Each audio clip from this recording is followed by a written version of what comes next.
श्री राम श्री राम श्री राम श्री राम श्री राम श्री राम श्री राम श्री राम श्री राम श्री राम श्री राम श्री राम श्रीमन्महागणाधिपतये नमः। श्री सरस्वत्यै नमः। श्री गुरुभ्यो नमः। सर्वदेवेभ्यो नमो नमः। वक्रतुंड महाकाय सूर्यकोटिसमप्रभ निर्विघ्नं कुरु मे देव सर्वकार्येषु सर्वदा। गुरुर्ब्रह्मा गुरुर्विष्णुः गुरुर्देवो महेश्वरः गुरुस्साक्षात् परब्रह्म तस्मै श्री गुरवे नमः। मूकं करोति वाचालं पङ्गुं लङ्घयते गिरिं यत्कृपात्तमहं वन्दे परमानन्दमाधवम्।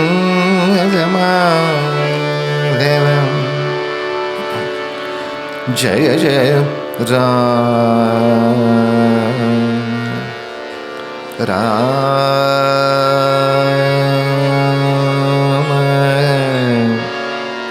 राम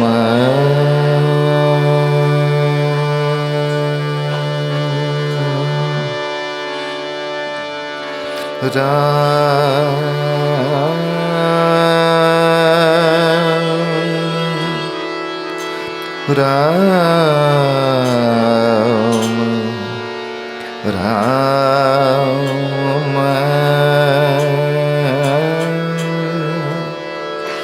कृष्ण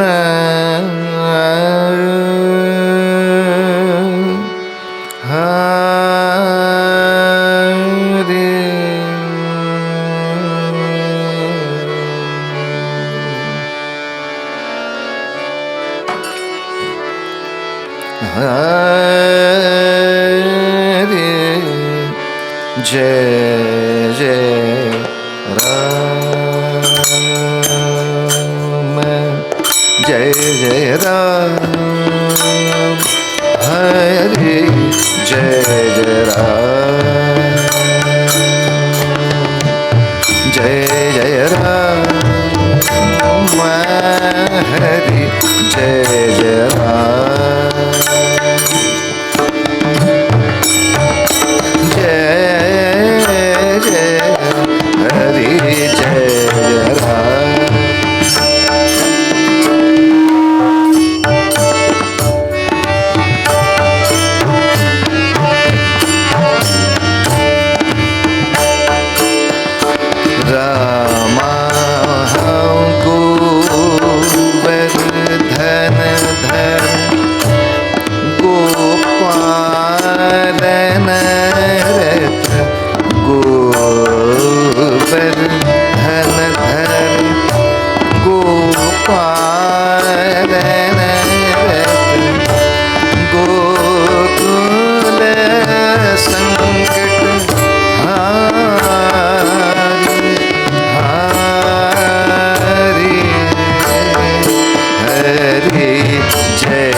नवल नवल नवल विनोद विहारी जय जय राम हरि जय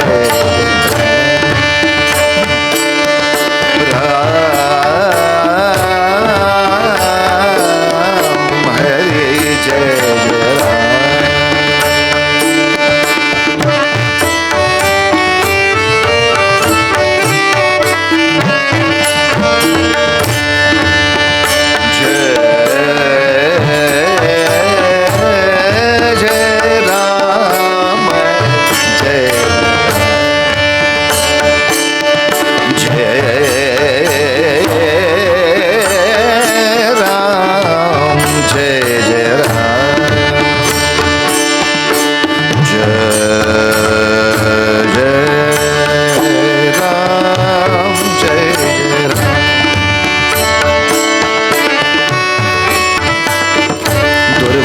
सुनत दुख विमोचक दुर्जन संगम हरि हरि हरि जय जय राम दुर्वा सुनत दुख विमोचक दुर्जन संगम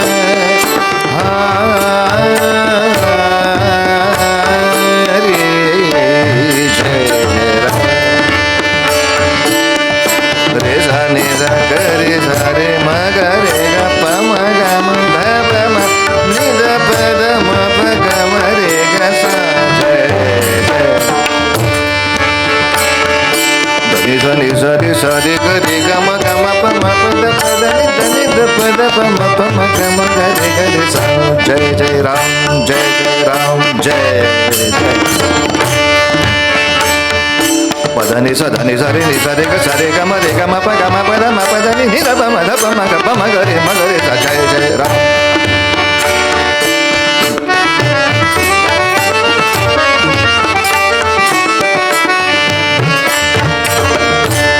धनि सा धनि द सा नि धनि सा नि रे सा रे सा ग रे म ग रे ग म ग प म ग म प म ध प म प ध प नि ध प नि ध प म ध प म ग प म ग रे सा ग रे सा नि रे सा हरि जय राम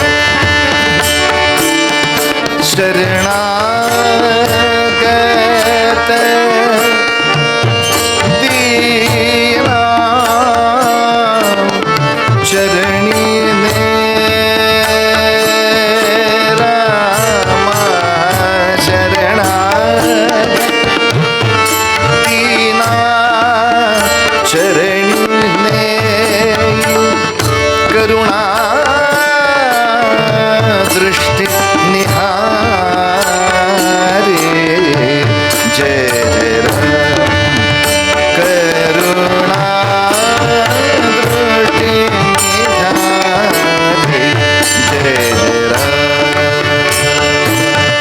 राम कृष्ण हरे जय जय राम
रघुपति राघव राजा राम पवन सीताराम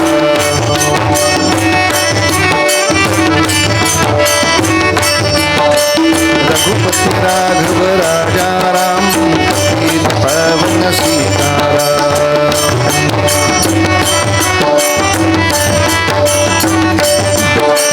रघुपति राघव राजा राम पवन सीताराम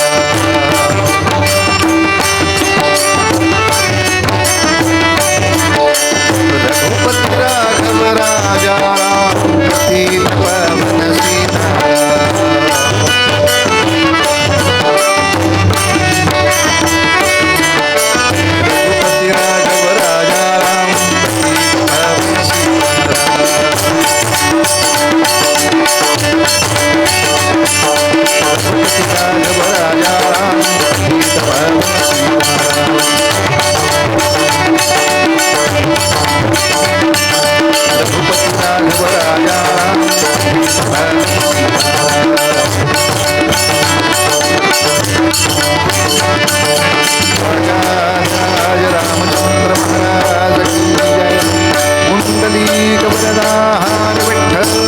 श्री ज्ञानदेव तुकाराम पंढरीनाथ महाराज की जय अवधूत चिंतन श्री गुरुदेव दत्त जय जय रघुवीर जयांचा जनी जन्मनामार्थ झाला जयाने सदा वासनामात केला जयांच्या मुखी सर्वदा नाम कीर्ती नमस्कार त्या ब्रह्मचैतन्य मूर्ती सद्गुरुनाथ महाराज की मना मानसी दुःख आणू नको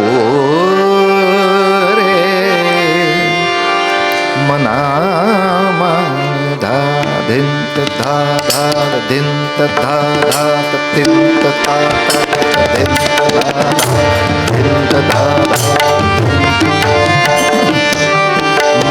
मनामानसी दुःख आणू नको रे मनामानसी दुःख आणू नको रे मना सर्वथा शोक चिंता नको रे मना सर्वथा शोक चिंता नको रे विवेके देहे सोडून जावे विवेके देहे सोडून जावे विदेहीपणे भोगीत जावी मना मानसी दुःख आणू नको रे मना मानसी दुःख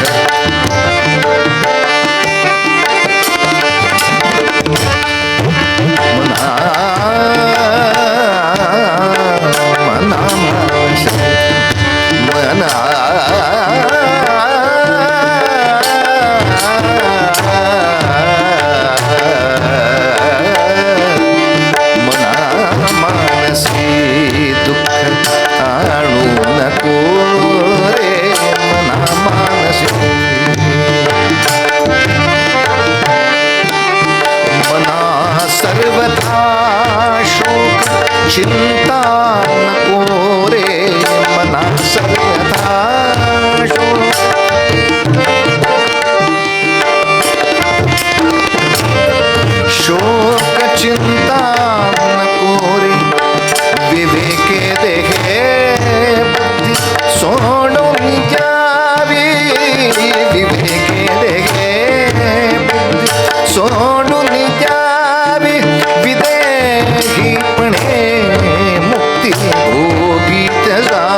मानसी दुःख नको रे. जय जय रघुवीर समर्थ.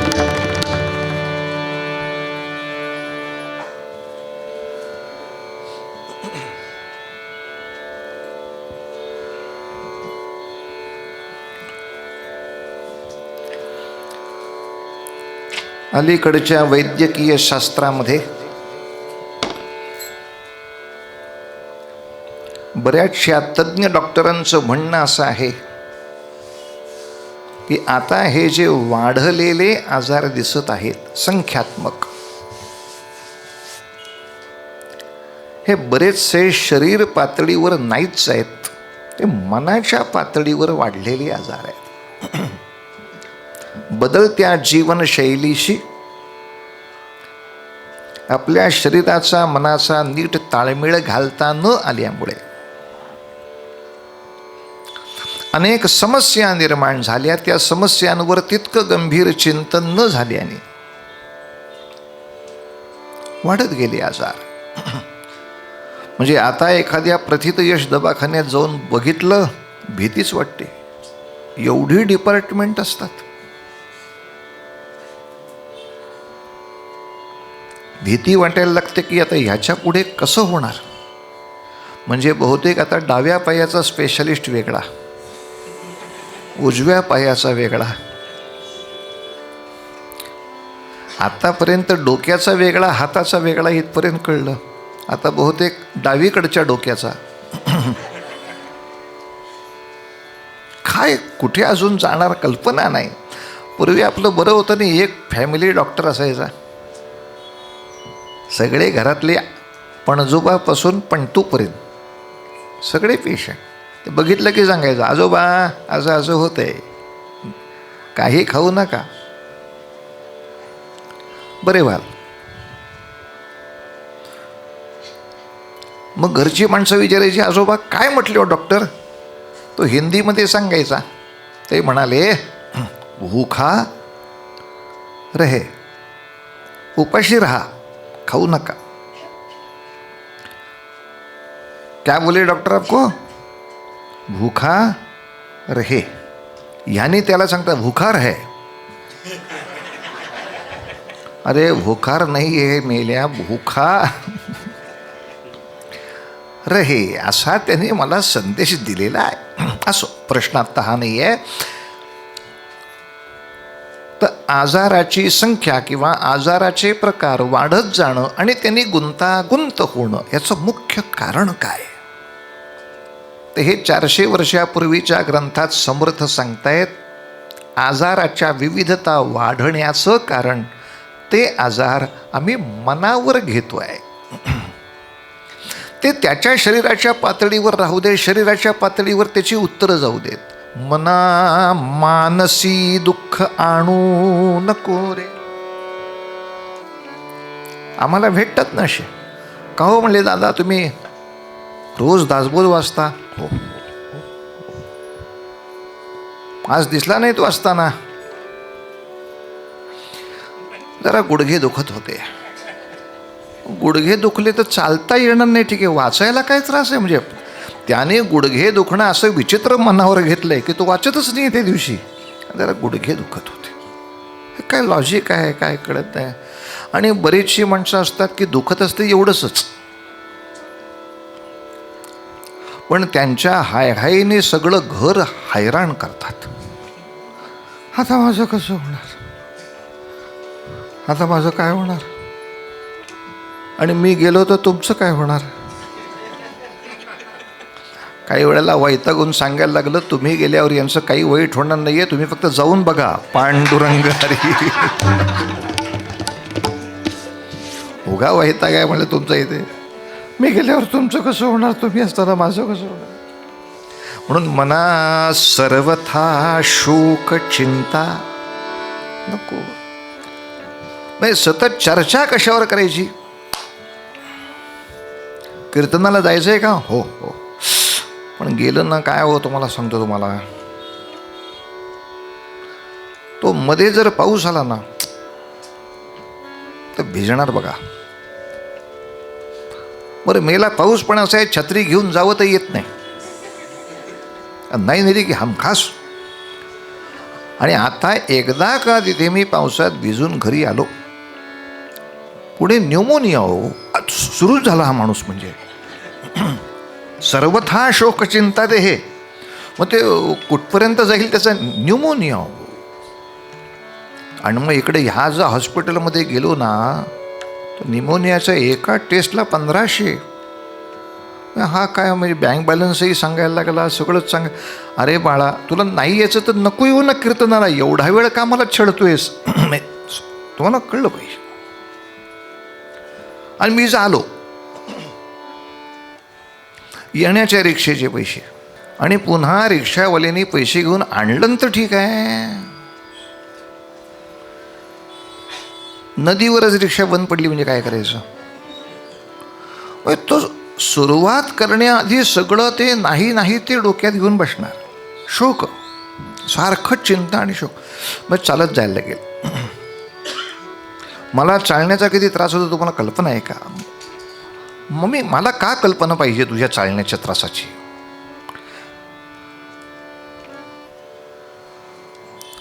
माझी 7:30ची जेवायची वेळ. तेव्हा जर मला जेवायला मिळालं नाही तर असं पोटात कालवा कालव होते, मला सांगतो कालवा कालव होते. 8:30पर्यंत नाही बेशुद्ध पडेल, नको येऊ ना तू बाबा. पण हा जो काही छळ चाललाय माझा मगापासून का, कारण हे कसं आहे, यातलं बहुतांशी काहीही होणार नाही आहे, ते त्याच्या मनात नाही घेत नाही, असं होणार आहे. म्हणून पुष्कळशा वेळेला आपल्याकडे ते मानसिक खेळ करतात बघा, की ती लहान मुलांची परीक्षा असते. असा हात ठेवला, आता या हाताने मी तुझा हात वर ढकलणार आहे. हां, ढकलला का नाही मी वरती? हो. आता परत ढकलणार आहे मी हात तुझा. आता मी परत ढकलणार आहे ना. ढकललाच नाही आहे मी. त्याच्या मनाने घेतलं की याच्यानंतर ढकललं जाणार आहे, तर मला इथे जायचंच आहे. माझ्या हाताला दाब खाली, परत एकदा दाब, आता दाब. हात कुठे मेले माझा तिथे? आता कशाला दाबलास? त्याच्या डोक्याने ते पक्क घेतलंय. ही जशी क्रिया प्रतिक्रिया प्रक्षिप्त होते, तसं माणसाच्या जीवनामध्ये दुःख वाढतं केव्हा? जेव्हा ते मनाच्या पातळीवर जास्त आहेत. म्हणून मना मानसी दुःख आणू नको रे. एक तांत्रिक शब्द इथे सोडवायला पाहिजे आपल्याला. खरं तंत्राच्या दृष्टीनं दुःख हे शरीराच्या पातळीवर हे जरी मान्य असलं तरी मनाच्या विरुद्ध होणं इथेही आपण दुःखद शब्द वापरतो. तरी माझ्या मनाला दुःख झालं, प्रतिकूल परिस्थिती आली आणि त्यामुळे माझ्या मनावर जो आघात झाला त्याला सुद्धा आपल्याकडे दुःख म्हणायची पद्धत आहे. आणि या ओळीचा अर्थ करताना दोन्ही अर्थ घ्यायला हरकत नाही, की इथे दुःख हा शब्द फक्त शरीरापुरताच न राहता, जरी मला माझ्या मनासारखं झालं नाही तरी सुद्धा ते मनभंगाचं दुःख माझ्या जीवनभराच्या मानसावर प्रभाव करणारं नको आहे. लहानपणी हट्ट करण्याची सगळ्यांनाच सवय असते, आम्हालाही होती. आम्ही काही वेगळे नाही वाढलो, तसेच वाढलो. फक्त समुपदेशन करणारे आईवडील खंबीर होते. मला अमुक प्रकारची चप्पल पाहिजे होती, हट्ट चालला होता, बाबा तीच चप्पल पाहिजे. फिरून आलो, बाजार पालथा घातला, तशी मिळाली नाही.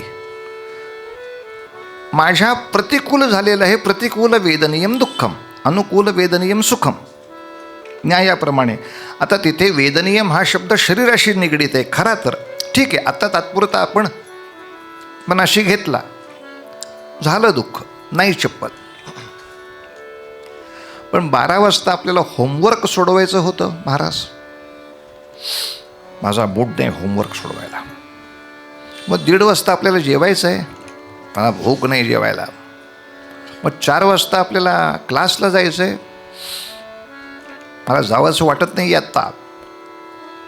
हे सगळं जे काही आपल्या दिनमानसावर प्रभाव होतोय, कशाचा? फक्त चप्पल एक त्याला मिळालेली नाही याचा.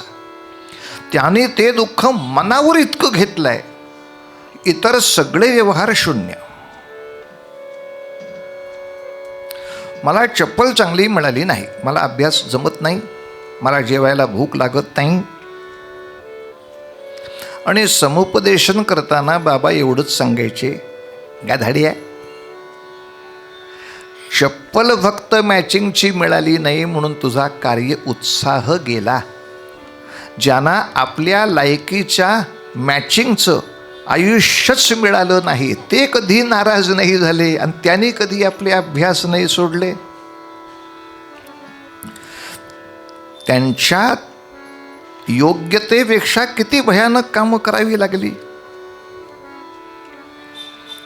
म्हणजे अगदी साधा दृष्टांत द्यायचा झाला तर सगळ्यांनाच पाठ असलेला दृष्टांत सावरकरांचा. या माणसाची शैक्षणिक उडी कुठपर्यंत? ते बॅरिस्टरी पहिल्या 10 गुणोत्तरमध्ये उत्तीर्ण झालेले, म्हणजे पहिले 10 काढतात ना पास झालेले, त्या 10 मध्ये नंबर आलेला.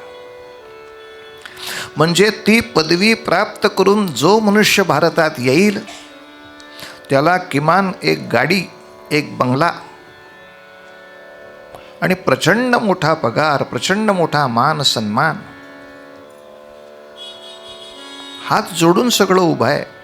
फक्त अट एकच ठेवली आहे, तुम्ही प्रतिज्ञा करा की तुम्ही इंग्रजांशी एकनिष्ठ राहाल. ते नाही बुवा जमत आहे. हो मरे नका बाकीचं सगळं, तुमचं वय 28 आहे फक्त सावरकर. आत्ता एक वाक्य म्हटल्याने काय फरक पडणार आहे? चांगलं मस्त सगळं आयुष्य सेटल होऊन जाते, एवढा पैसा मिळतोय, 50 पर्यंत प्रपंच करून घ्या, नंतर बघू ना सोशल वर्क. 28व्या वर्षी कशाला पाहिजे सोशल वर्क? 60व्या वर्षी ठीक आहे, सोशल तेवढं सोशल तेव्हा करा ना, काय सोशल वर्क करायचं ते. आत्तापासून का त्रास? तो पुत्र उत्तर देताना एवढंच म्हणतो, मी बॅरिस्टरीची जी बुद्धी मिळवली, जी विद्या मिळवली, कोणासाठी? माझ्या आईची वकिली करता यावी म्हणून मिळवली. मला त्यांची वकिली करायची असेल तर मग या विद्येचा काही उपयोगच नाही.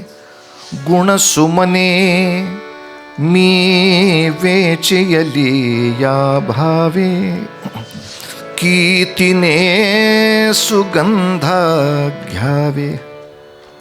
आईनं सुगंध घेतला पाहिजे, तिला मिळाला पाहिजे. जर उद्धरणी, तिच्या उद्धारासाठी व्यय म्हणजे खर्च.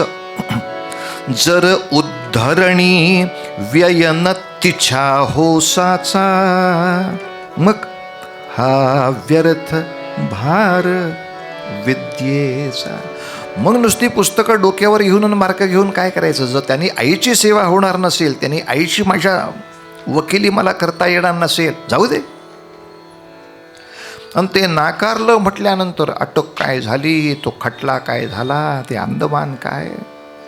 खरंच काही वेळेला मनात यायचं त्यांच्याही, मी बॅरिस्टर उत्तीर्ण झालो कशाला? काथ्या कुटायला. लायकीच्या मॅचिंगचं आयुष्य मिळालं नाही.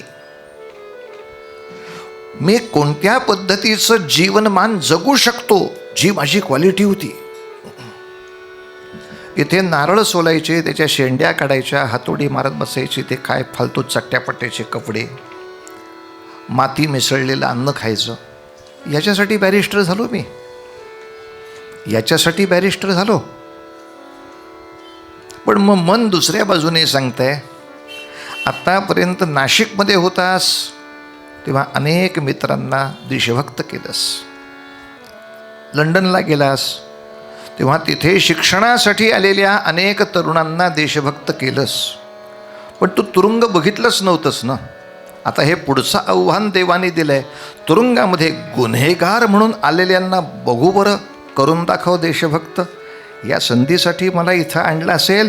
पूर्ण विरुद्ध जीवनशैली मिळालेली असताना सुद्धा कार्यातला उत्साह संपला नाही.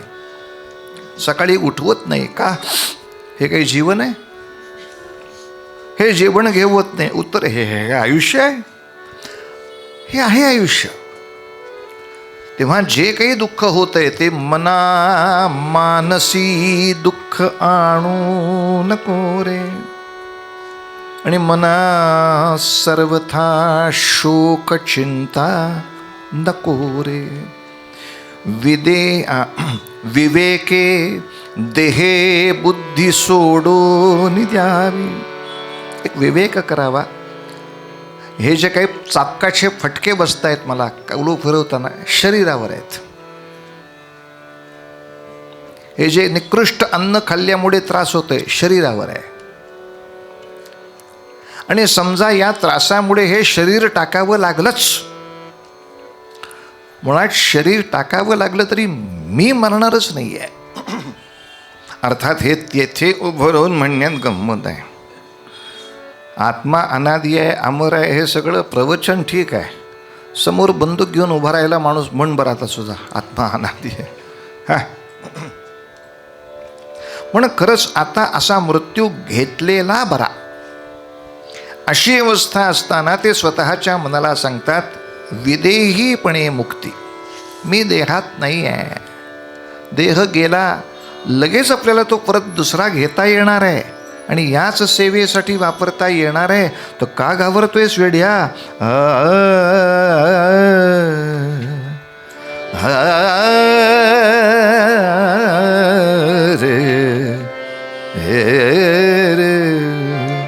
अनादि मी अनंत मी धिंदा तकतूना नकतकधीना धिंदा तकतूना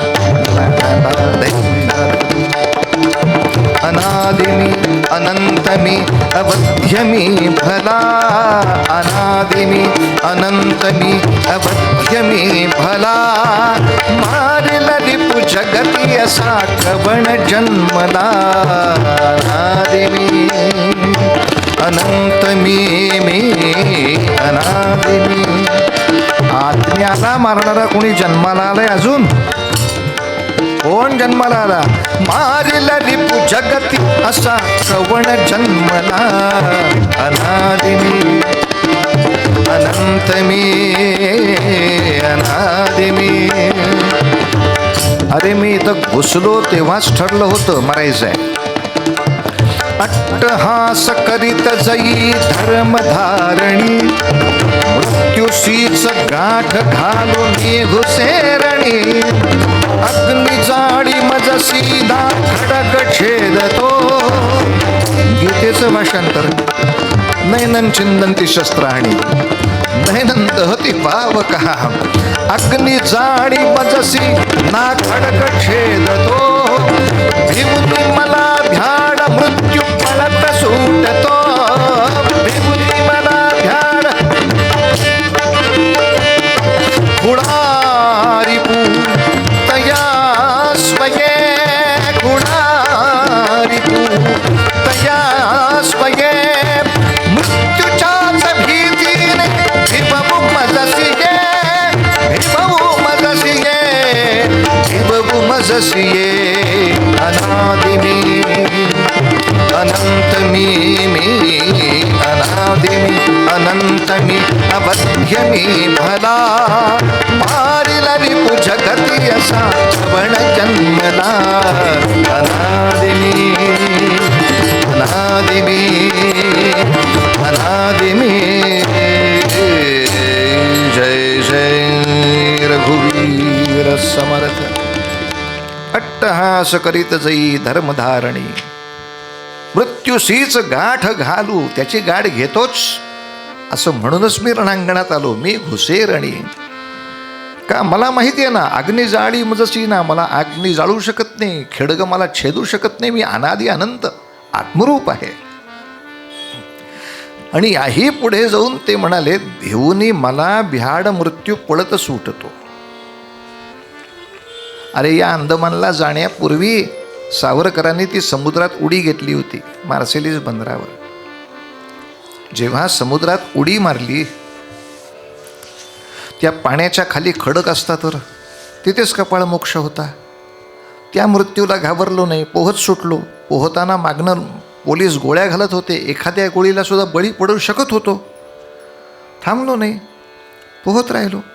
लंडनला असताना बॉम्ब निर्मितीचे प्रयोग करून बघितले. मांडीवरती ठेवला होता बॉम्ब, मी मृत्यू किती जवळ होता. समुद्रात उडी मारल्यानंतर प्रत्येक पोहण्याचा हात मारत असताना मीच त्याला सांगत होतो, जमते का तुला यायला माझ्याकडं, का मी येऊ, ये माझ्याकडं. तो मला घेऊन पळतोय, तू नको येऊ बाबा माझ्याकडं. भिवूनी मला भ्याड मृत्यू पळत सुटतो. आणि सावरकर उपहास करतात, काय शत्रू मूर्ख आहे. जो मृत्यू मला घाबरतो त्या मृत्यूची हा शत्रू मला भीती दाखवतोय. मृत्यूच्याच भीतीने भिवू मजशी आहे. जो मला घाबरतो त्याची तू मला भीती दाखवतोस. खोळा रिपू, हे खोळचट येडं म्हणले, त्याला काय अक्कल आहे काय.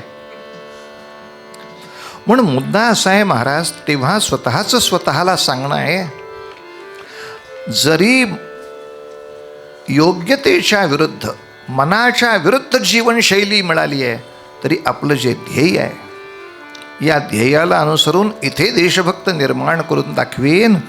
मजा अशी आहे महाराज, नेहमी मनावर दुःख घेण्याआधी असं दुःख आणखीन कोणाला मिळालं आहे का थोडं बघावं, आणि ते दुःख त्याला असल्यावर त्यांनी काय केलं तेही बघावं, तेही बघावं. सावरकरांचाच तेवढा एक विषय सांगून पूर्वरंगाला थांबतो. सावरकरांना मुळात शिक्षा ठोठावली होती ती 50 वर्ष सक्त मजुरी. कशाला म्हणतात 50 वर्ष? 28व्या वर्षी शिक्षा सुरू झाली तर सुटका कधी 88व्या वर्षी. आपण तो कालगणनाच कळत नाही. 88 कोणाला माहिती 80पर्यंत मी जगणार आहे, नाही जगणार आहे. 88व्या वर्षी बरं नुसतं तुरुंगात बसायचं नाही आहे, सक्त मजुरी आहे, प्रचंड काम आहे, निकृष्ट काम आहे.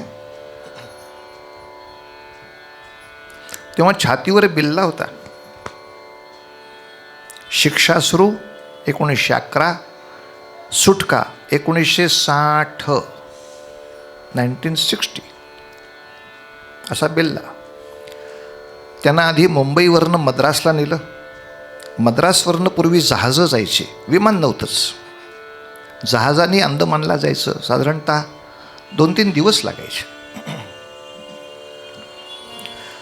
अर्थात त्या बोटीवरती एकटे सावरकर नव्हते, अनेक खून दरोडे घालून गुन्हे करून आलेली बरीच गुन्हेगार माणसं होती. त्या रांगेतच यांनाही साखळदंड घालून चढवलेलं.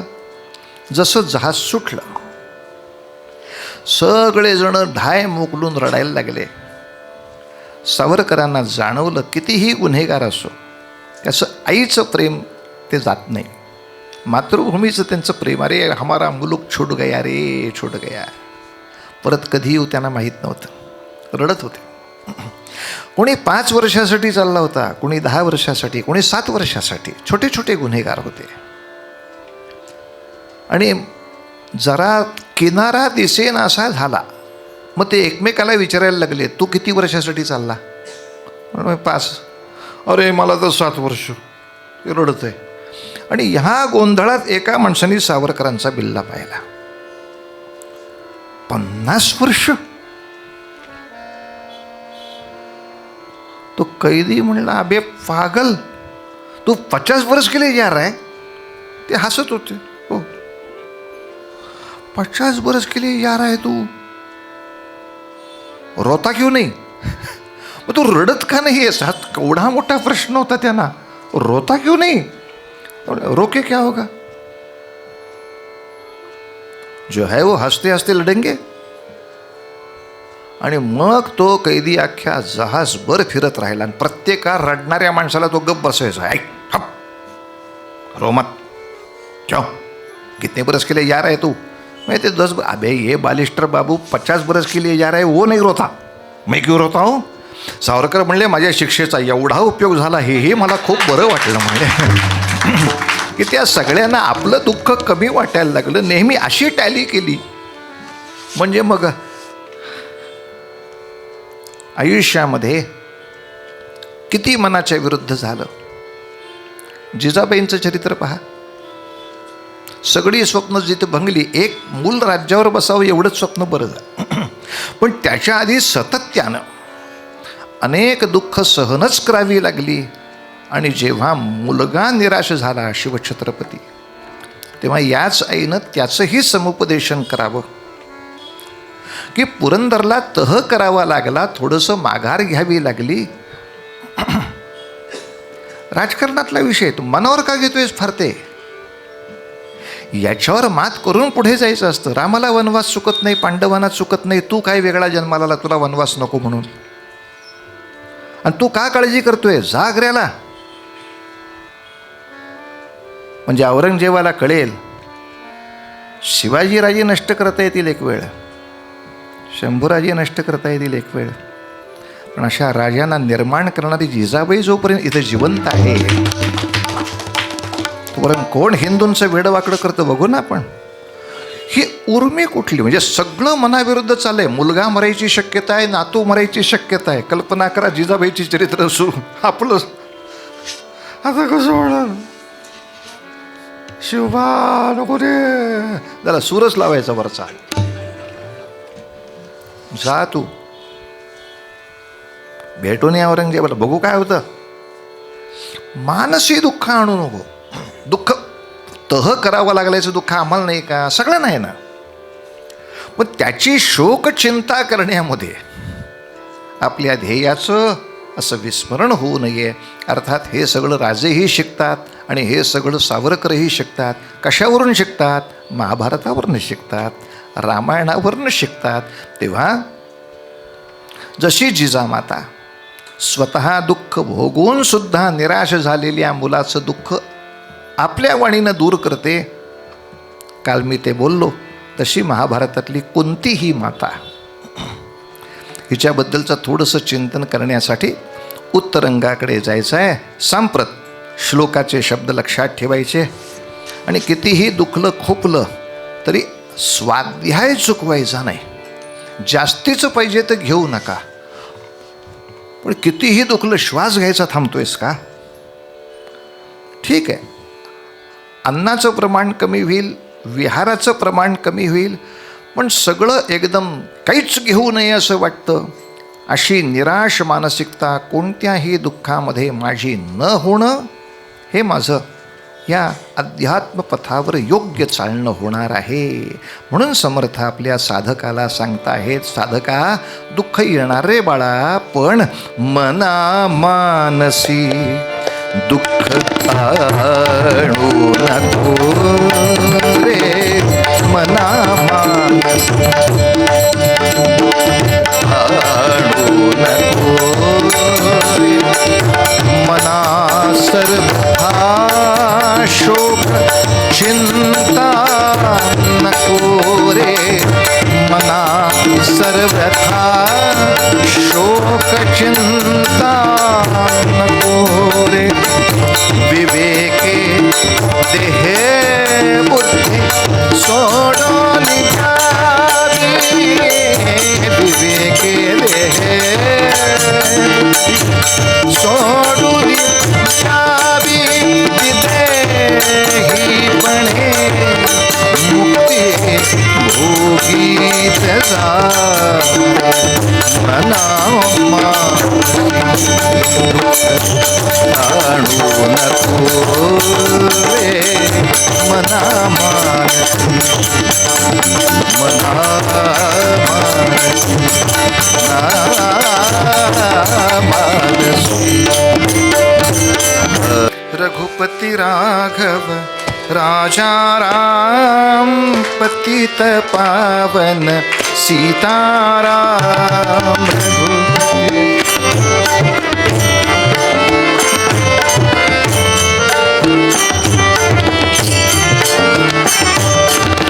रघुपति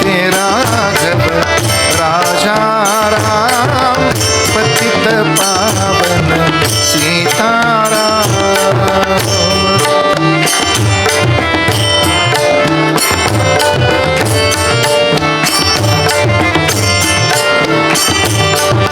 रघुपति राघव राजा राम, पतित पावन सीताराम।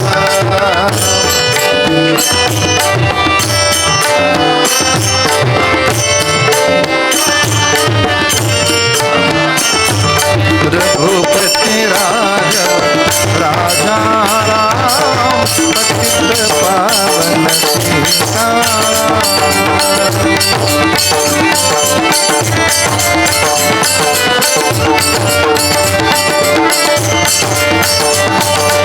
रघुपति राघव राजा राम, पतित पावन सीताराम।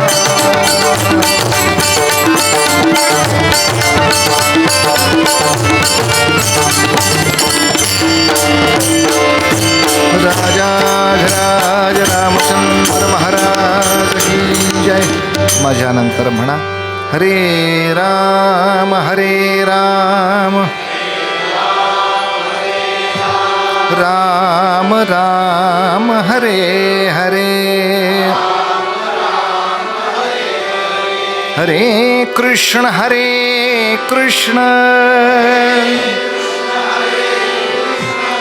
कृष्ण कृष्ण हरे हरे, गोपाल कृष्ण महाराज।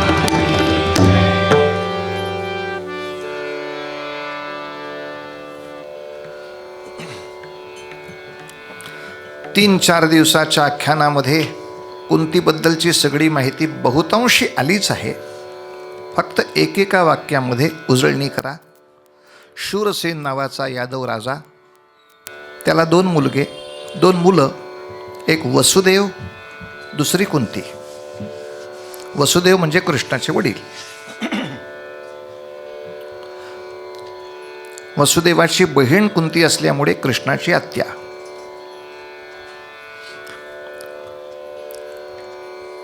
शूरसेनाने ही आपली मुलगी आपल्या मित्राकडे दत्तक दिली. मित्राचं नाव कुंतीभोज म्हणून कुंती पक्क झालं. एकेका वाक्यात फक्त उजळणी आहे. कुंतीभोज राजाकडे ती वाढत असताना तिथे दुर्वास आले होते. त्या ऋषींची सेवा केली तिनं, आणि हिच्या आयुष्यात बहुतेक या आशीर्वादाची गरज लागणार हे लक्षात घेऊन दुर्वासाने एक आशीर्वाद दिला. एक मंत्र आवाहनाचा देतो. हा आवाहन मंत्र म्हण, आणि हा मंत्र म्हणत असताना ज्या देवतेचं स्मरण करशील त्या दैवताच्या कृपाप्रसादाने मूल प्राप्त होईल. आता ही कुंतीला गरज लागणार हे फक्त माहीत असणारी माणसं म्हणजे ऋषीवरच. पण अल्लडपणाने जिज्ञासेपोटी लग्नाच्या आधीच तिनं एकदा हा मंत्र केला आणि सूर्याचं ध्यान केलं. त्याच्यातून कर्णाचा जन्म झाला. मग मात्र घाबरली. त्याला एका पेटीमध्ये घेऊन गंगेच्या अशा किनाऱ्यावर सोडलं की जिथे माणसं होती, की त्या कुठल्या तरी लोकांच्याच हाती लागेल अशा रीतीनं तो अधिरथ नावाच्या सारथ्याला सापडला. तिथे वाढला. आणि यानंतर मग मात्र कुंतीला मागणी जी आली आहे ती पंडूराजाकडची, म्हणजे हस्तिनापुराच्या राजाकडून मागणी आली आहे. तिला 2 पद्धतीनं आनंद आहे. एक म्हणजे सासर जर हस्तिनापूर असेल तर कर्ण हस्तिनापुराच्याच किनाऱ्याला लागला आहे हे तिला माहिती आहे.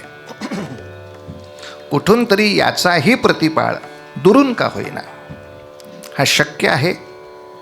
आणि पंडूराजाबद्दलची तर ख्यातकीर्ती होती. तेव्हा पंडूराजाशी जे तिचं लग्न झालं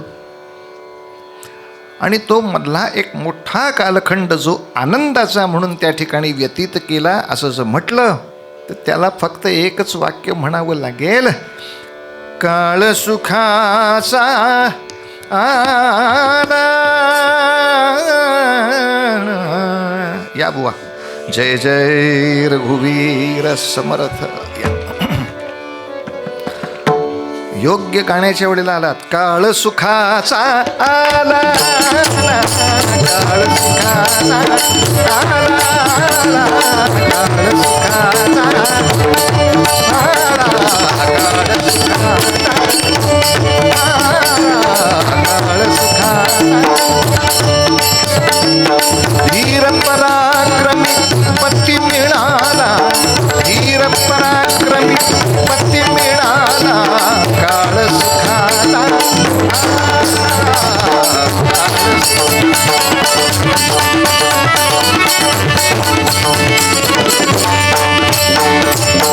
दिग्विजयी सम्राट पती तो, दिग्विजयी सम्राट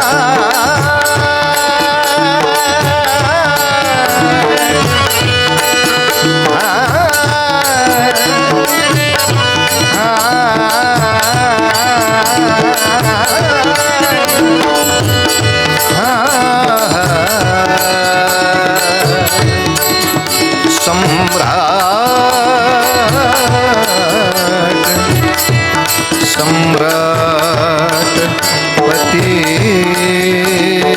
तो.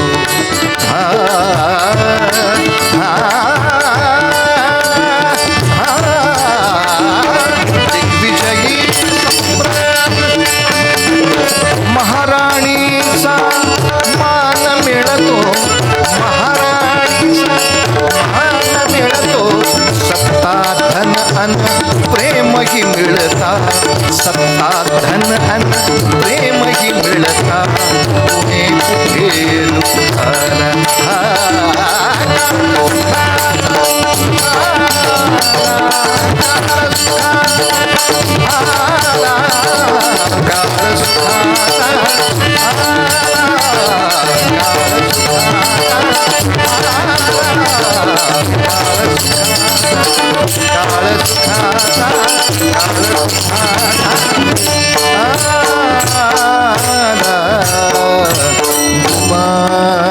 कृष्ण भगवान की जय. या पंडूराजाचं आणखीन पण एक लग्न झालं. त्या राणीचं नाव माद्री. पंडूराजाच्या मनात आलं वनविहारासाठी जावं, म्हणून कुंतीला माद्रीला घेऊन वनविहारासाठी गेला. आता सम्राट वनविहारासाठी गेले, राज्य कोणाच्या जीवावर सोडणार, म्हणून धृतराष्ट्राला हंगामी सरकार म्हणून बसवलं. मी येईपर्यंत राज्य सांभाळ. आणि एक प्रसंग असा विपरीत झाला की पंडूराजा अत्यंत निराश झाला, अत्यंत दुःखी झाला. कुंतीनं विचारलं, का बरं दुःख? ते म्हणाला, मृगयेच्या नादामध्ये एका ऋषीची हत्या झाली आहे आणि त्यामुळे मला शाप मिळाला आहे की मी स्त्रीच्या जवळ गेलो की माझा मृत्यू आहे. आपल्याला अजून एकही मूल नाही आणि अशा वेळी मला हा शाप मिळाला. तेव्हा कुंतीला आठवतंय, दुर्वासानं आपलं भविष्य कसं कळलं होतं माहीत नाही, याची गरज लागणार, आज ना उद्या गरज लागणार. ती मृगया असेल का काय असेल माहीत नाही, पण काहीतरी ह्या मुलीच्या आयुष्यात कारण होणार आहे की जिथे माझा मंत्र तिला उपयोगाला येणार आहे. तिनं आपल्या पतीची समजूत काढली, तुम्ही काळजी करू नका, दुर्वासाने मला असा महामंत्र दिला आहे, या मंत्राच्या प्रभावाने मला आणि माद्रीला सुद्धा पुत्र निर्माण होतील असं आम्ही करू. कुंतीच्या मनाचं हेही एक मोठे पण लक्षात ठेवा, तिनं तो मंत्र सवतीला दिला. हिला कशाला देऊ, म्हणून मग कुंतीला धर्म, भीम, अर्जुन, तिला नकुल, सहदेव, 5 मुलांचा जन्म. पण दुर्दैवाने पंडू आपल्या भावना आवरू शकला नाही. त्याने माद्रीच्या जवळ जाण्याचा प्रयत्न केला आणि मृत्यू आला, कारण तो शापच होता. शापाने पंडू गेला म्हटल्यावर माद्रीनं ठरवलं मी सती जाणार, कारण माझ्यामुळे झालं. पण माद्री सती जाताना अत्यंत निशंक मनाने गेली. हे कुंतीचं मोठेपण, की आपल्या लेकरांचं काय होईल याची काळजी नाही. कुंतीच्या हाती येत ना. म्हणजे आपल्या सवतीबद्दल सुद्धा इतका भगिनी समविश्वास, हे कुंतीचे अनेक मोठेपणाचे गुण आहेत त्यातला. अर्थात याच्या पुढची कथा आपल्याला कल्पना आहे. पंडूचंही निधन झालंय, माद्री पण गेली. आता उरली एकटी कुंती. आता ही 5 मुलं पदरात. यांना घेऊन ती परत आली. धृतराष्ट्र म्हणतो, आता कोण राज्य करणार? पंडू तर नाही, तू राज्यावर बसणार नाहीस. आणि ज्याला म्हणजे पंडूच्या थोरल्या मुलाला राज्य दिलं पाहिजे, मग तो अजून लहान आहे. आता तो मोठा होईपर्यंत हंगामी सरकार कायम. तो गडबडाचा विषय आहे. हंगामी सरकार कायम. आणि असं तो युधिष्ठिर म्हणजे पंडूचा ज्येष्ठ पुत्र 20 वर्षाचा होईपर्यंत राज्य धृतराष्ट्राने सांभाळलं. मनामध्ये स्वाभाविकच अशी इच्छा झाली, हे आता कायमचंच मला मिळालं तर किती बरं होईल, कशाला पाहिजे हे प्रकरण. पण भीष्मापुढे बोलता येईना, द्रोणापुढे बोलता येईना. शेवटी 20 वर्ष झालं म्हटल्यानंतर धर्मराजाला अभिषेक करणं भाग आलं. पण धर्माला जरी अभिषेक केला तरी धृतराष्ट्र, दुर्योधन यांनी ठरवलं काहीतरी ॲक्सिडेंटल डेथ करूया. क्रिमिनलचं प्रकरण आहे ते, ॲक्सिडेंटल डेथ. सांकेतिक भाषेत काय म्हणतात त्याला? ते एडी. पोलिसांमध्ये असं बोलतात, मर्डर केस आली की काय एडी आहे का खून आहे? म्हणजे खून प्रत्यक्षाचं एडी म्हणजे ॲक्सिडेंटल डेथ आहे का काय? सांगा, एडी आहे का खून आहे? नाही कळलं तर राग येतो. मी तुम्हाला तक्रार द्यायला मला वेडा म्हणता तुम्ही? वेडा कुठं म्हणलं? मग काय म्हणलं तुम्ही? एडी आहे का कोण आहे? एडी आहे का कोण नाही म्हणत आहे तो. तर एडी म्हणजे अपघात आहे का खून आहे? म्हणून वारणावत नावाच्या शिवक्षेत्रात लाक्षागृह उभारलं. 5 पांडवांना पाठवलं. कुंतीसह जाळून मारायचा डाव केला. विदुराच्या शहाणपणानं 5ही वाचले, कुंतीही वाचली. मात्र ते खोटे खोटे असले तरी खरेच मेले आहेत असं लक्षात घेऊन धृतराष्ट्रांनी श्राद्ध केलं. आता कुंती ह्याच्याबद्दल आपल्याला बोलायचं आहे.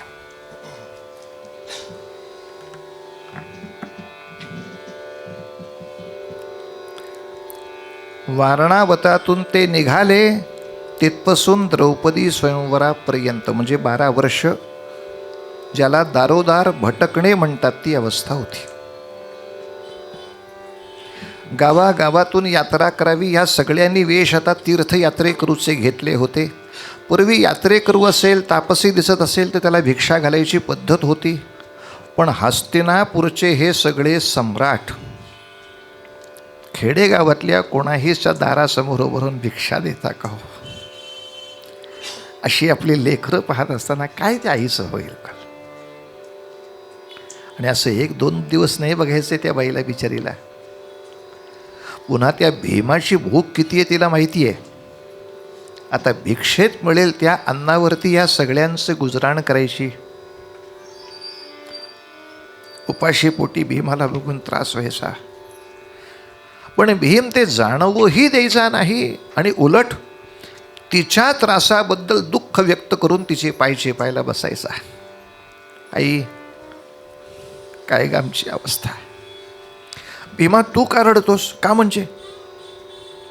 आमच्यासारखे पराक्रमी 5 पुत्र तुझ्याकडे असताना तुलाही भिक्षेच्या अन्नावर जगावं लागतं. आमच्या पुत्रपणाचा काय उपयोग आहे आई? कशाला आम्ही एवढे पराक्रमी झालो? कशाला आम्ही एवढे शिक्षित?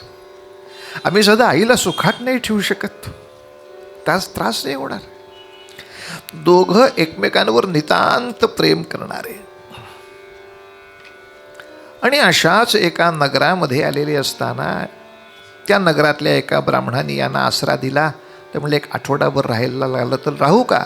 राहा. हे आमच्या घराशेजारी काय ती पडवी आहे तिथे राहा. युधिष्ठिरा इथे राहू बरं. गावामध्ये भिक्षा मागावी. मात्र त्या ब्राह्मणाचं कुटुंब असं प्रेमळ निघालं की ते येऊन बघायचे किती भिक्षा आली आहे. तब्येती कळतात ना. कपडे जरी बदलले, काय बर्जरी कपड्याऐवजी सुती कपडे असतील, पण एकूण धर्मराजाची तब्येत, अर्जुनाची प्रकृती, भीमाची प्रकृती, नकुल सहदेव सुद्धा अत्यंत काटक होते नव्हे, अत्यंत सुंदर होते. अश्विनी कुमाराची मुले ती अतिशय देखणे. त्या ब्राह्मणाला वाईट वाटे आणि मग तो यथाशक्ती याच्यात काही कमी पडत असेल तर थोडंसं भरून देत असे. आणि एके दिवशी कुंतीनं असं पाहिलं त्या घरातले सगळेच रडतायत, भोकाड पसरून. मग मात्र आता कुंती पडवीत न आत आली. क्षमा करा मी न विचारता आले म्हणून, पण मला हे तुमचं रडणं बघवत नाही. हे काय चाललंय तुमचं रडणं? ते म्हणाले आमच्या नगरीवरचा इन्कम टॅक्स ऑफिसर बदललेला आहे. त्याचं नाव बकासूर आणि त्याची कीर्ती अशी आहे, त्याला एक गाडा एवढं अन्न प्रति दिवशी, एक गाडाभर अन्न आणि एक माणूस तो कापून खातो. आणि अशी आता सगळ्या गावांनी जबाबदारी घेतली आहे की गावातल्या प्रत्येक घराने एक एक दिवस ठरवून घ्यावा आणि त्या दिवशी आपला माणूस पाठवावा. कशाला? मरायला. कुंती म्हणाली हा काय पद्धतीच? माणूस खातो? माणूस काय, तो रेडासुद्धा खातो. काय बकासूर असेल, मला भयंकर कुतूहल आहे या प्राण्याचं. रेडासुद्धा खाऊ शकतो असा तो. किती अन्न लागते त्याला? गाडाभर, म्हणजे अख्खी बैलगाडीची मागची बाजू असते की नाही, ती अख्खी बाजू भरेल एवढा भात भरायचा. मग तो भात दिसणारच नाही एवढ्या चपात्या त्याला थापायच्या. आणि तो बैल हाकायला जिथे बसतात तिथं ती आमटीची पातेलं, कालवट असं ठेवायचं. आणि तिथं जाऊन त्याला नैवेद्य दाखवायचा. ते तर खाणारच, जो आणलाय त्यालाही खाणार. कुंती विचारी रडता का हो. नारदीय कीर्तनाच्या परंपरेतलं आहे ते.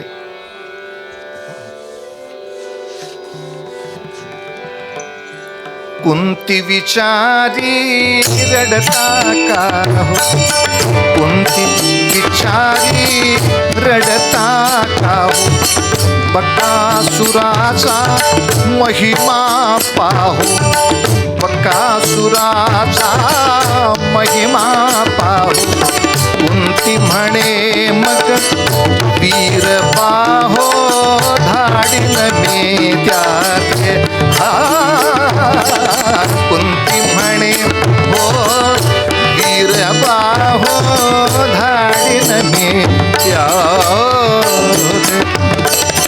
मम पुत्राचे बळ बघा हो. मम पुत्राचे बळ बघा हो. जरी गेला तो स्वर्गाला हो. जरी गेला तो स्वर्गाला हो.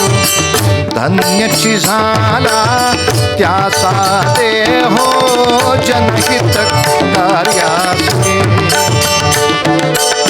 धन्यची झाला त्याचा देहो जनहित कार्यासी. कुंती म्हणे रडता का.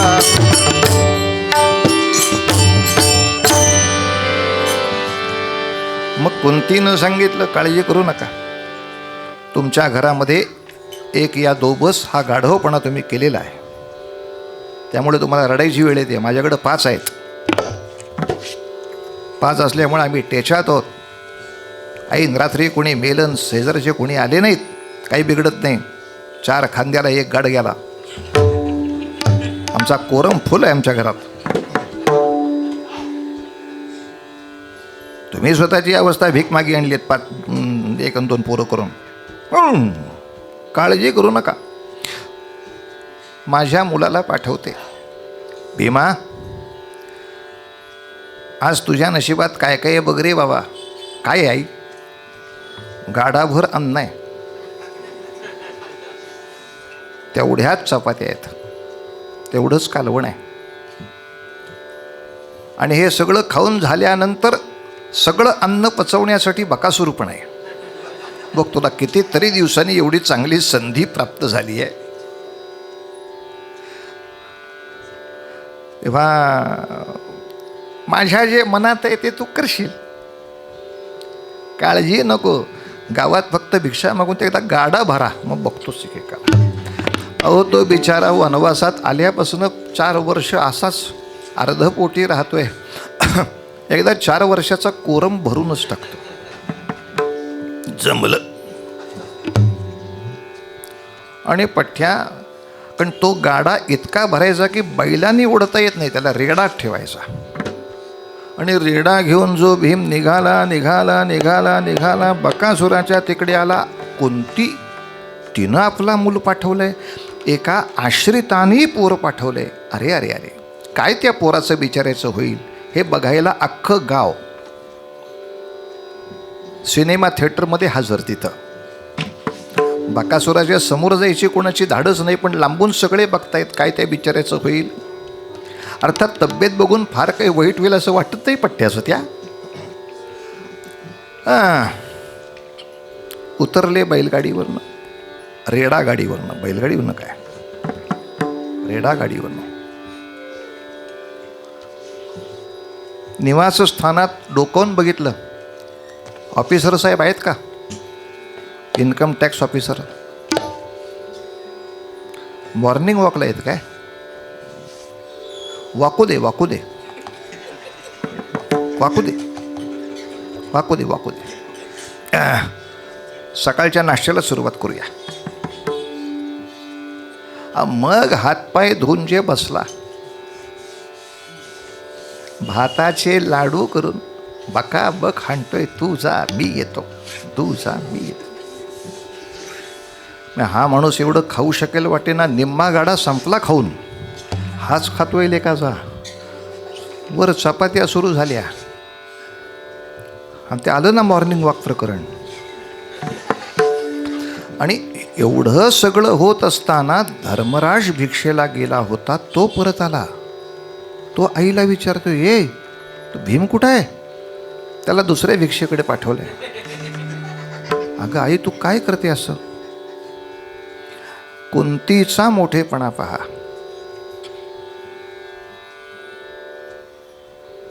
हा आईचा मोठेपणा आहे. युधिष्ठिर विचारतोय, तू का भीमाला पाठवलास? तिनं सांगावं, आठवडाभर या गावाने आणि या घराने आपल्याला सांभाळलंय. आपण असताना याने दुःख भोगावं हा आपल्याला कलंक आहे. तुम्ही जे मगापासून रडत होतात, मग आपल्याला सुखात राहता येत नाही, काय पाहिजे शक्ती? जिथे दाखवता येईल दाखवून तिथे. अगं तो बकासूर फार बलिष्ठ आहे. त्याने समजा भीमाला मारूनच टाकला तर सद्गती मिळेल. माझ्या लेकराने जनहितासाठी बळी जाणं मला आवडेल, पण निर्बलासारखं इथं बसणं मला आवडणार नाही. ही जी काही तेजस्विता आहे, तो तिथे बळी गेलेला मला आवडेल. जाऊ दे बळी, त्याला सद्गती मिळेल म्हटली ती. नंतर तो विजयी झाला हा मुद्दा लक्षात घ्या, पण आधी हिची जी तयारी आहे, हिची जी मानसिकता आहे, त्या मानसिकतेला लक्षात घेता कुंतीच्या तेजस्वितेसमोर नतमस्तकच व्हावं लागतं. ज्या कुंतीकडे बघून आपला पूर्वरंगाचा दृष्टांत आणखीन प्रबळ होतो. की हीच अवस्था होती जिजामातोश्रीची शिवाजी राजांना अफजल खानाकडे पाठवताना. तो काही कमी बाकासूर होता तिकडचा? तोही खायला झाला होता. पण अशा महिषासुराकडे पाठवताना सुद्धा जिजाबाई, आता तुम्ही तिकडे गेलात तर आमचं काय होईल, आता या अफजल खानाने तुळजापूरच्या भवानीवर घाव घातले आहेत, पंढरपूरच्या पांडुरंगाला त्रास दिलेला आहे. राजे, देवीचे उसने फेडून या. जिला माहिती आहे अफजल खान काय आहे, त्याचा देह काय आहे माहिती आहे. चिलखत कितीही घातलं तरी ते इथून खाली असणार, शिरस्त्राण कितीही घातलं तरी ते इथून वरती असणार. कान ते गळा, काय रक्षण आहे तुम्हाला? काहीच नाही आहे. अफजल खानाच्या एका हाताच्या अर्धचंद्रामध्ये नरड केव्हाच जाऊ शकतं. आणि तो प्रयोग त्यांनी केलाच. नंतर मस्तक दाबल्यावर तुम्ही काय करणार? त्याला कुठे शिरस्त्राण आहे? पण एवढा अवाढव्य देह असताना आई काय सांगाय, राजे त्या राक्षसाकडे पाहिल्यानंतर देहाकडे पाहू नका, फक्त हाताकडे पहा. आठवा, या हाताने तुळजापूरची भवानी फुटली, एवढंच आठवायचं. याने विठ्ठलाच्या मंदिराला धक्का लागला नव्हे, याच्याही पलीकडे जाऊन याच हाताने तुमच्या थोरल्या भावावर तोफेचा गोळा पडला. तुमचे थोरले बंधू संभाजीराजे यांना ह्यानी मारलेला आहे.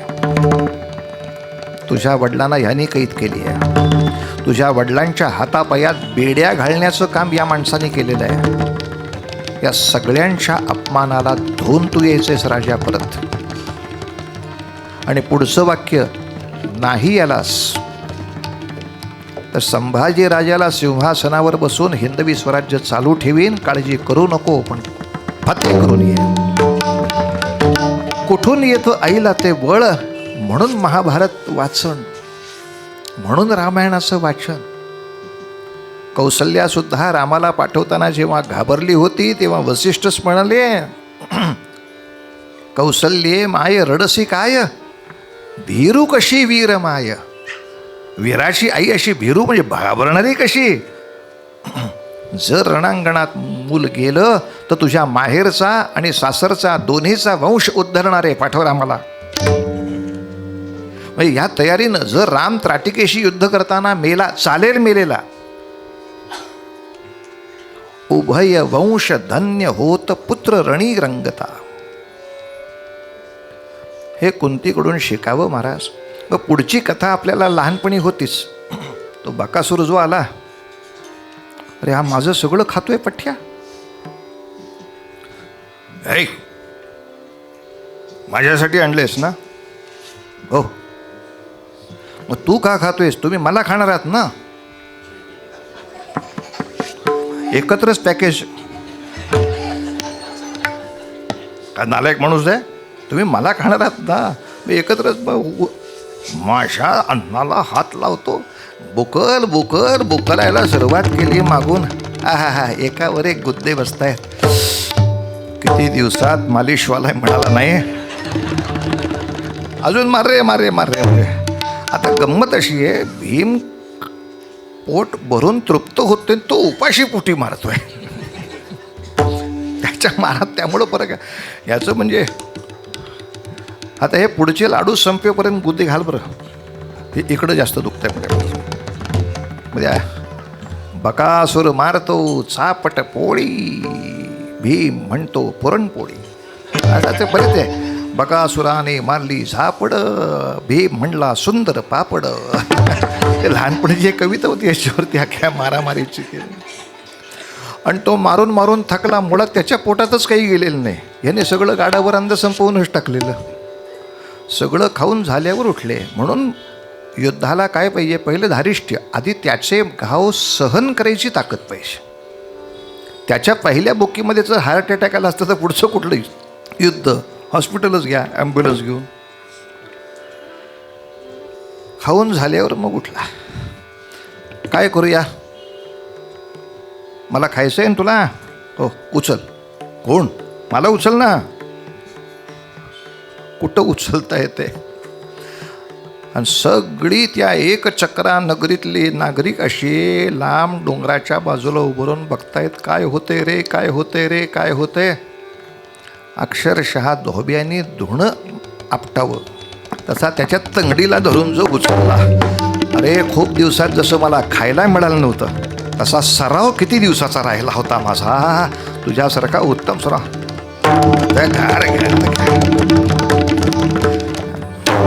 दुधे भोपळा फोडल्यासारखा जेव्हा बकासूर फुटला, सगळ्यांनी जो जल्लोष केला, हाय हाय हाय हाय हाय. भीमा काय रे पराक्रम, काय मिरवणूक काढून काय आणला, त्याला हे काय केलं ते काय केलं. पहिली जाऊन आईला घट्ट मिठी मारली. कुंतीच्या डोळ्यातल्या पाण्याला खळ नाही आणि भीमाच्याही डोळ्यातल्या पाण्याला खळ नाही. ते सगळे म्हणाले तुम्ही आता जन्मभर इथेच राहा, कारण सारखे ऑफिसर बदलतात. तुम्हाला चांगलं घर बांधून देतो, मस्त 2 मजले देतो, असं ताकदवान असेल तर कशाला त्रास आहे.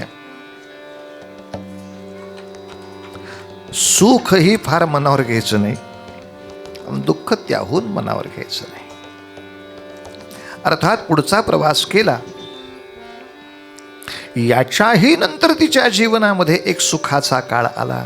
द्रौपदी स्वयंवर सुंदर पद्धतीनं संपन्न झालं. पुन्हा धर्मराजाला राज्य मिळालं. अनाथासारखे फिरणारे सगळे पुन्हा राज्यावर बसले. पण आता जरा कुठे सुखाचे दिवस दिसतात तोवर ह्याला अवदसा आठवली द्यूत खेळायची. आणि पुन्हा एकदा जो व्हायचा तो घोटाळा. दुसरा वनवास जो पांडवांना भोगावा लागला, या वनवासामध्ये मात्र कुंती त्यांच्याबरोबर आली नाही. मग कुंतीला कुठे ठेवलं पांडवांनी, तर ती विदुराच्या घरी राहिली. विदुर हा त्या सगळ्या साम्राज्याचा महामंत्री आहे, त्यामुळे त्याच्याकडे तिला ठेवलं. द्रौपदी आणि 5 पांडव असे वनवासात गेले, तेव्हा कुंती आलेली नाही. पण पुन्हा एकदा कुंतीची तेजस्विता पाहण्यासाठी एक प्रसंग पाहायला पाहिजे. त्यामुळे मधला तपशील सांगत नाही. पांडवांनी त्यांच्या म्हणण्याप्रमाणे 12 वर्ष वनवास पुरा केला, 1 वर्ष अज्ञातवास पुरा केला. 12 वर्ष वनवास 1 वर्ष अज्ञातवास झाला की तुमचं जुगारात घेतलेलं राज्य आम्ही परत करू, अशी बोली होती.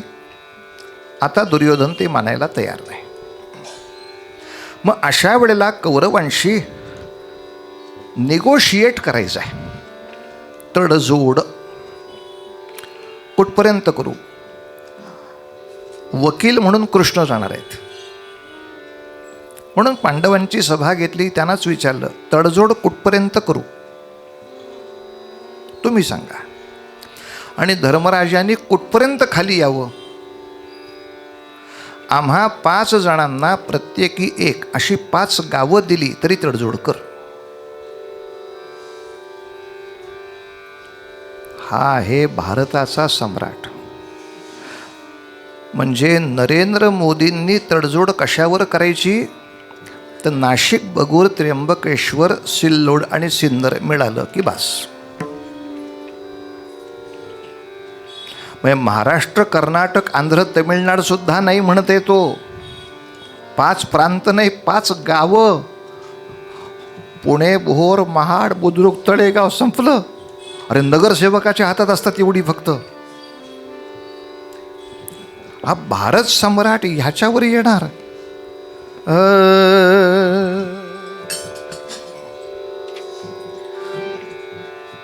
दर द द दानु ना दानु रे रे.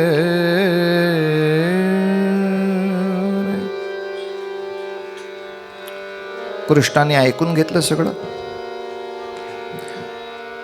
गेले हस्तिनापुराला. आपल्या सर्वांना तो प्रकार माहिती आहे की कृष्ण हस्तिनापूरला आल्यानंतर केवढं स्वागत झालं, जंगी स्वागत. धृतराष्ट्राने केलं, दुर्योधनाने केलं. त्यांना वाटलं एवढं वैभव बघितल्यानंतर वकील आपल्या बाजूने फिरेल. कृष्ण आहेत माझा ॲडव्होकेट तिथे उभे आहे. दुर्योधन म्हणतोय सुद्धा अहो माझ्याकडे या ना जेवायला. किती तोंडावर बोलावं माणसानं. फटकळ. महाभारतात इतके फटकन बोललेत भगवंत. हे बघ दुर्योधना, मनुष्य दुसऱ्याकडे जेवतो याला दोन कारणं. एक, त्या उभयतात प्रेम पाहिजे. ते तर मला कुठं मिळत नाही म्हणून मी तुझं खाल्लं पाहिजे. तर मला कुठे मिळत नाही ही काही अवस्था नाही. आणि अगदी स्वच्छ सांगायचं तर तुझं माझं प्रेम नाही. उगाच कशाला ताकाला जाऊन भांडलं पाहिजे आहे. नाही, तसं तुमच्याबद्दल मला चांगलं वाटत नाही आहे. तुमच्याबद्दल तुझं माझं प्रेम नाही. मी तुमच्यावर प्रेम करावं असं तुम्ही काहीही चांगलं केलेलं नाहीत माझ्या आयुष्यात, म्हणून मी नाही जेवायला येणार म्हणजे नाही. भीष्म म्हणले माझ्याकडे, तुमच्याकडे ते त्याहून नाही. कुलस्त्रीचा अपमान चाललेला असताना स्वतःच्या प्रतिज्ञेला कवटाळून बसणार तुम्ही, तुमच्याकडे नाही. द्रोण, ते तर अजिबातच नाही. गुरुपदावर असताना तुम्ही अन्याय सहन करता. अरे मग जाणारेच कुठे? विदूर घर जाये, मी विदुराकडे जाणार. आणि विदुराकडे गेले. कुंतीचं आधी दर्शन घेतलं, आत्यानं ती त्याची. मग फक्त दारात म्हणायचं कुंती, मग ती काय म्हणणार? आत्या. कोण आहे कुंती? आत्या. हात्या. आणि असं दर्शन घेतलं. मात्र कुंतीनं एवढंच विचारलं, धर्मराज कशावर संतुष्ट आहे तेवढं सांग. त्याने सांगितलं जे काही दिवे लावलेत त्यांनी ते. 5 गावाचे सरपंच ह्यांना केलं की काम भागतंय म्हणले. असा निरोप आहे.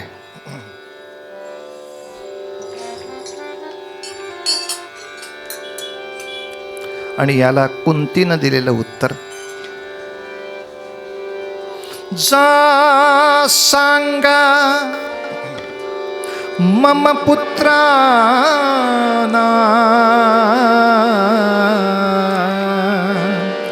जा सांगा मम पुत्राना,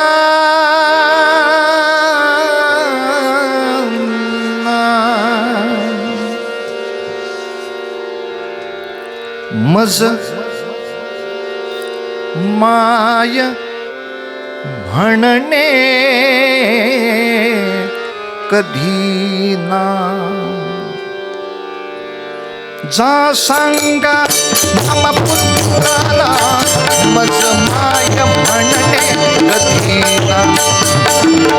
सांगा मम पुत्राला, मज माय म्हणणे कधी ना.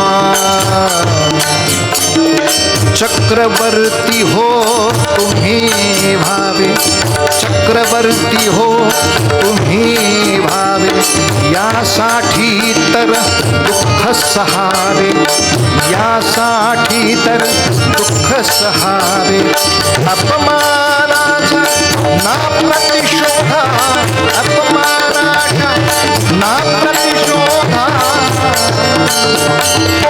माय कधी ना सांगा, मी माय कधी ना सांगा, मी माय कधी ना सांगा, मी माय कधी ना सांगा,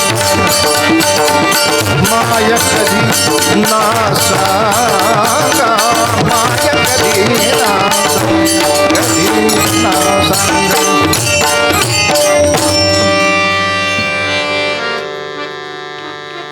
मी अगदी थोडासा वाईटपणा घेऊन सांगतो. हे मूळ महाभारत लक्षात न घेतल्यामुळे एका खूप मोठ्या नाटकात कर्णाचा आणि कुंतीचा संवाद आलाय. आणि ही कुंती शौर्याचं शिक्षण देण्याऐवजी युद्धाने काय होणार आहे मुलांनो, असा काहीतरी वर्ध्यावरनं जाऊनल्यासारखा जो काही उपदेश करायला सुरुवात करते. सेवाग्राम एक्सप्रेसची कुंती आहे. आणि अशी काहीतरी भयानक ते बोलायला लागल्यावर आम्हाला डोळेच मोठे झाले. बापरे, या लेखकाला सापडलं नाही का काय महाभारताची कुठली परत आहे. कुंतीनं उत्तर पाठवले, एवढ्यावर जर तह होणार असेल तर तुम्ही कुंती आमची आई आहे हे सांगणं बंद करा. तुम्हाला दिग्विजयी सम्राट बघण्यासाठी आयुष्यभर मी दुःख भोगलंय. ह्याच जर गाढवपणात तुम्हाला मरायचं असेल तर मरताना मी निपुत्रिक म्हणून मेलेले मला चालेल, पण असल्या नालायकांची आई मला व्हायचं नाही. तू धर्माला निरोप सांग, याच्यानंतर मी कोणती पुत्र आहे हे सांगत जाऊ नकोस.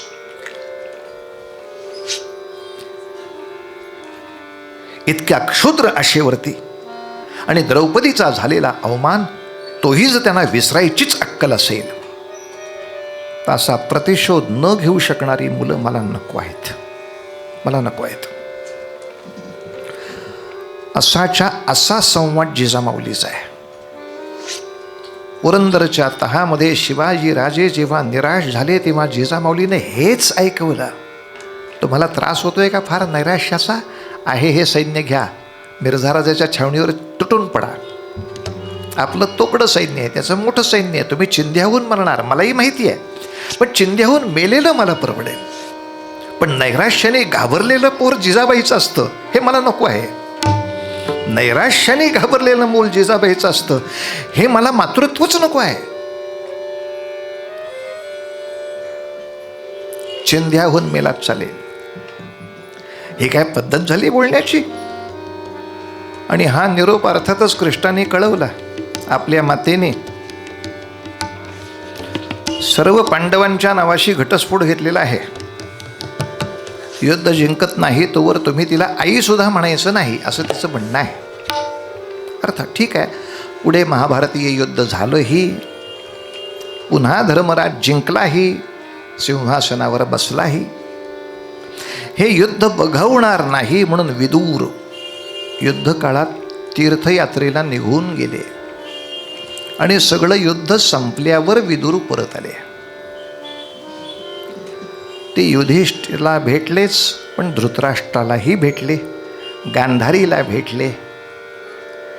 आणि विदुराने शेवटी असं सांगितलं, धृतराष्ट्रा, आपल्या लोभीपणामुळे आयुष्यभर इतका छळ झालाय स्वतःचाही.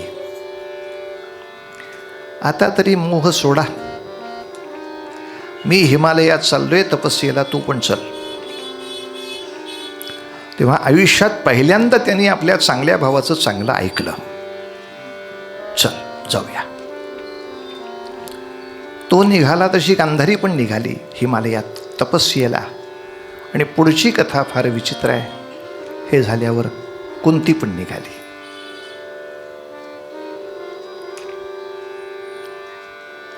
पांडवांना ते असंही होऊ लागला, आई तू का जाणार, तू का जाणार? म्हणजे तू जो मला निरोप पाठवला होतास, तुला चक्रवर्ती सम्राट तुझी मुलं बघायची आहेत, दिग्विजयी सम्राट मुलं बघायची आहेत, तुझ्या इच्छेला अनुसरून हे सगळं केलं ना. आता आम्ही दिग्विजयी झालो, सम्राट झालो, आणि तू चालली. लेकरानो, तेव्हा बोलले होते ते तुमचा पराक्रम प्रज्वलित करण्यासाठी, एक मातेच्या नात्याने बोलले. आई म्हणून मला जी संतान पाहिजे याबद्दल बोलले. तिथे मी माझ्या आईचं कर्तव्य केलं. आणि आता मला सुनेचं कर्तव्य केलं पाहिजे. शेवटी पंडूराजा जो माझा नवरा होता, धृतराष्ट्र माझ्या नवऱ्याचा थोरला भाऊ आहे. धर्मशास्त्राने माझा सासरा येतो. त्याची पत्नी गांधारी माझी सासू आहे. मानवतेच्या आणखीन व्यापक दृष्टिकोनातनं तेच आता मायबाप आहेत, तेही कोणी शिल्लक नाही. तेव्हा आईचं कर्तव्य पार पाडलं. आता सुनेचं कर्तव्य नको मला पूर्ण करायला. आणि मुळामध्ये मी तुम्हाला जे चेतवलं ते मला सुखाचे उपभोग मिळावेत म्हणून केलंच नाही. पण पंडूराजाचं संतान, कुंतीचं संतान हे काय सज्जन पराक्रमी असतं हे जगाला दिसावं यासाठी केलं. मला उपभोग नकोच होता. इतकं सांगून बाहेर पडणं, हाय हाय हाय हाय हाय, कुठं शोधायची हो अशी कुंती आता? कारटी दिग्विजयी नसताना सत्ता उपभोगतायत बायका.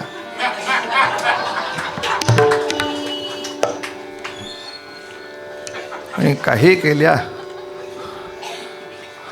सत्ता निवास सोडायला तयार नाही.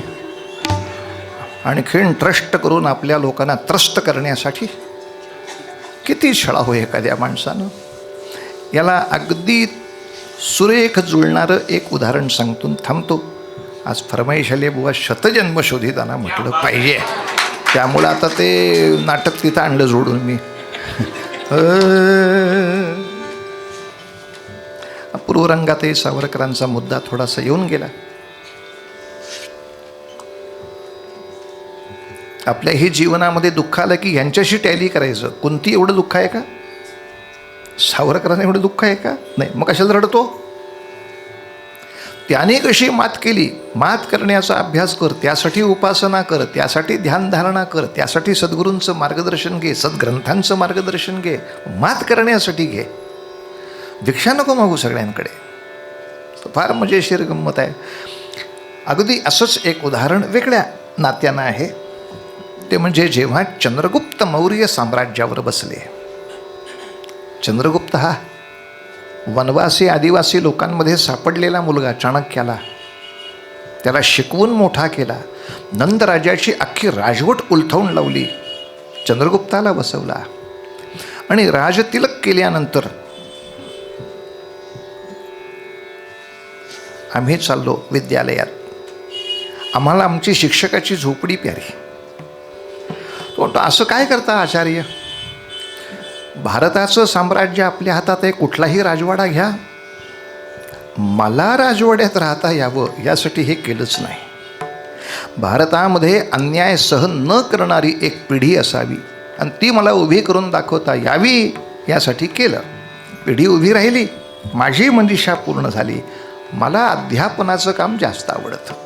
मी आपला मस्त तक्षशिलेला जातो, पुढची टीम विद्यार्थी काय आलेत त्यांची ॲडमिशन जरा बघतो आणि फक्त एकच सांगतो, जर या सिंहासनावर बसून पुन्हा लोभच मनात आला, इथे लोभिष्ट बसले होते म्हणून आपण त्यांना बदलले. तुम्ही जर प्रवचन करायला लागलात आता इथे बसल्यावर असं करावंच लागतं वगैरे, जर इथेही बसून आपल्याला लोभ आला तर अशा सत्ता उलटवणारे चाणक्य तक्षशिले जिवंत आहेत. एवढं फक्त सद्गुरूचं स्मरण ठेवायचं, सुखाने राज्य करायचं. जे काही राज्य करायचं ते सुखाने करा. पण लक्षात ठेवा, आपण माजलो तर पहिला माजलेला जसा संपलाय तीच गती तुमची आहे. मला काही फार मोठी सद्गती लाभायची नाही, पण हे करणारी माणसं आहेत. तसं कुंती म्हणाली, तुला राजतिलक करेपर्यंत मी तुला प्रज्वलित ठेवला का? माझा वंश कसा पराक्रमी असतो ते दिसण्यासाठी. पण आता धृतराष्ट्राच्या मागे मला गेलं पाहिजे, कारण आपला वंश जसा पराक्रमी असतो तसं धर्म कर्तव्य असताना तो सेवेलाही तेवढाच तत्पर असतो, हे मला दाखवायला पाहिजे देवा. तेव्हा एवढं सगळं वैभव उभं करून सुद्धा इतक्या त्यागी मनानं ती निघून जाणारी कुंती, बाबांनो, सत्तेवर असा अथवा नसा, जनकल्याण साधलंच पाहिजे. जनकल्याणासाठी ज्याचं जीवन खर्च झालं ते धन्यच झालं. भले त्याला सत्ता आहे का नाही महत्त्वाचं नाही. म्हणून ती ही भैरवी त्याच्या अंगाने आहे. मी मानसी दुःख आणू नको रे ह्या विषयातलं सगळं आपलं बोलून झालं आहे. कुंतीला दुःख आयुष्यभर होतच, पण तिनं ते मानसी आणत गेलं नाही, त्याच्यावरती मात करत राहिली. ते आदर्श डोळ्यासमोर ठेवून आपल्या दुःखावर सुद्धा आयुष्यात यांच्याशी आपलं आयुष्य ताडून बघून दुःखावर मात करायची, संकटावर मात करायची. अपमान जरी झाला, भगवंताची कृपा असं म्हणायचं आणि पुढे जायचं. पुढचा विषय. तर असं जनकल्याण साधण्याची संधी केव्हा मिळते त्याचं उत्तर या भैरवीमध्ये आहे. 100 जन्म शोधल्यावर एखादं जनकल्याण साधायला जमेल अशी संधी मिळते. तेव्हा आयुष्यामध्ये आलेली देवाच्या भक्तीची, उपासनेची आणि जनकल्याणाची संधी कुठल्याही माणसानं आळसापोटी वाया घालू नये, यासाठीचं तत्वज्ञान. असा दिव्य क्षण कधी प्राप्त होईल फळे बुवा. शतजन्म शोधिता, शतजन्म शोधिता, शतजन्म शोधिता शत आरती व्यर्थ झाल्या शत आरती व्यर्थ झाल्या शत सूर्यमादिकांच्या शत सूर्यमादिकांच्या दीपावली विझाल्या दीपावली विझाल्या शतजन्म शोधिता शतजन्म शोधिता शतजन्म शोधिता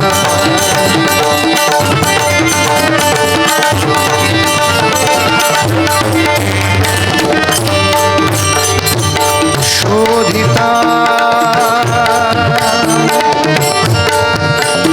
शोधिता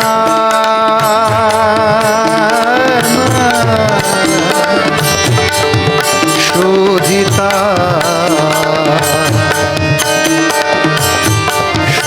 शोधिता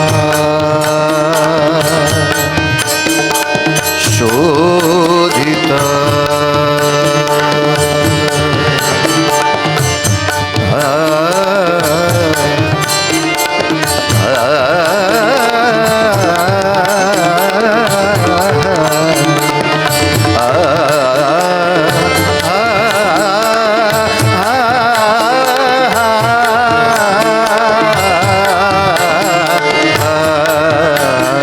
शतजन्म शोधिता शतजन्म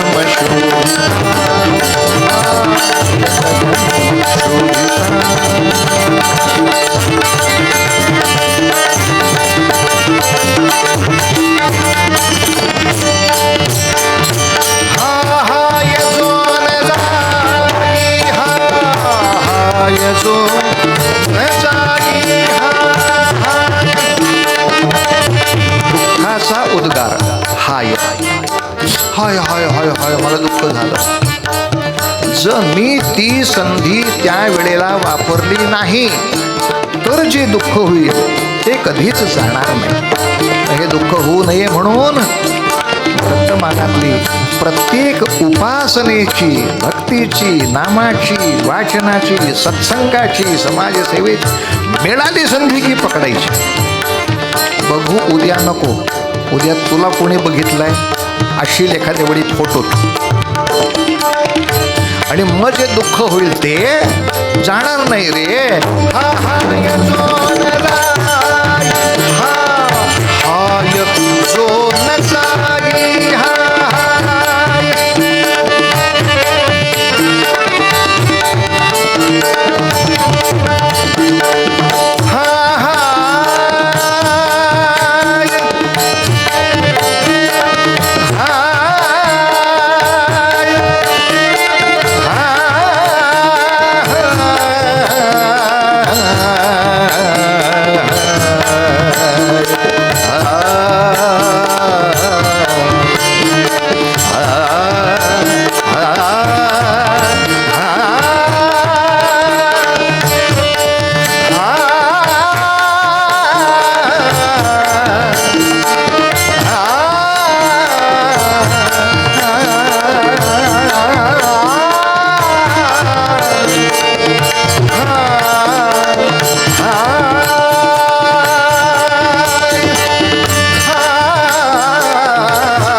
संधीला मिठी घालणार अशी संधी होती पण काय झालं क्षण तो क्षणात गेला, क्षण तो क्षणात गेला, क्षण तो क्षणात गेला, क्षण तो क्षणात गेला.